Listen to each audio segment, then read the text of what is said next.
شائستگی ایک جامع ترمذی نمبر 2458 میں موجود حدیث میں حضور نبی اکرم صلی اللہ علیہ وآلہ وسلم نے نصیحت فرمائی کہ اللہ تعالیٰ سے سچی تواضع کرنے میں سر اور اس میں موجود چیزوں کی حفاظت کرنا اور پیٹ کی حفاظت کرنا شامل ہے۔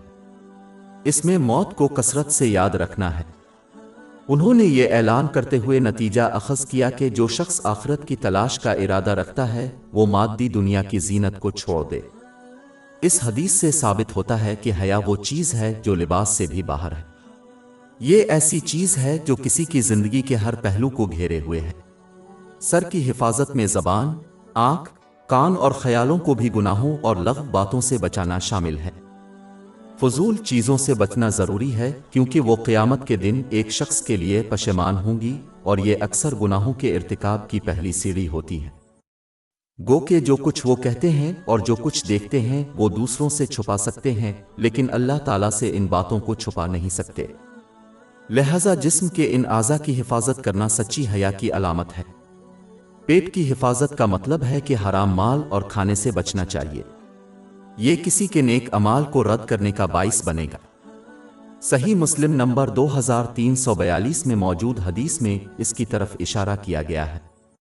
جس طرح اسلام کی باطنی اور پوشیدہ بنیاد نیت ہے، اسی طرح اسلام کی ظاہری اور ظاہری بنیاد حلال کی کمائی اور استعمال ہے۔ اللہ تعالیٰ کے نزدیک تواضع میں موت کو کثرت سے یاد کرنا بھی شامل ہے۔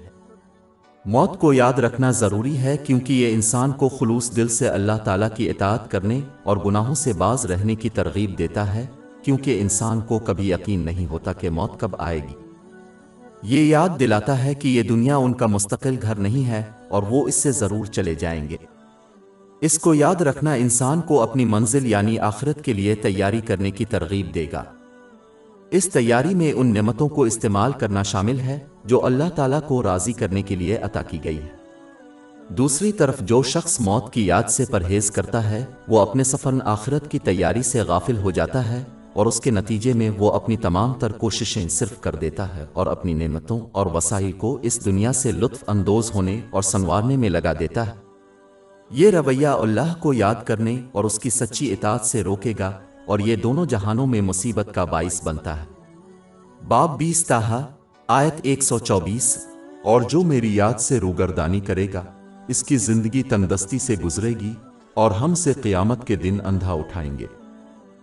آخر میں اللہ تعالیٰ کے لیے تواضع میں شامل ہے کہ آخرت کو اس مادی دنیا کی زیادتی پر ترجیح دی جائے۔ غور طلب بات یہ ہے کہ اس میں فضول خرچی یا اسراف کے بغیر اپنی ضروریات اور اپنے محتاجوں کی ضروریات کو پورا کرنے کے لیے مادی دنیا سے لینا بھی شامل ہے کیونکہ یہ اللہ تعالیٰ کو ناپسند ہے۔ باب 7 الاعراف آیت 31 اور کھاؤ پیو لیکن حد سے زیادہ نہ ہو، بے شک وہ زیادتی کرنے والوں کو پسند نہیں کرتا۔ آخرت کو ترجیح دینے میں ان نعمتوں کو استعمال کرنا بھی شامل ہے جو کسی کی خواہشات کی تسکین کے بجائے اللہ تعالیٰ کو راضی کرنے کے طریقوں سے عطا کی گئی ہے۔ جو اس طرح کا برتاؤ کرے گا وہ دنیا اور آخرت میں امن اور کامیابی پائے گا۔ اس لیے یہ کامیابی اور سکون صرف اس مادی دنیا کے غیر ضروری پہلوؤں سے لطف اندوز ہونے پر آخرت کو ترجیح دینے سے حاصل ہوتا ہے۔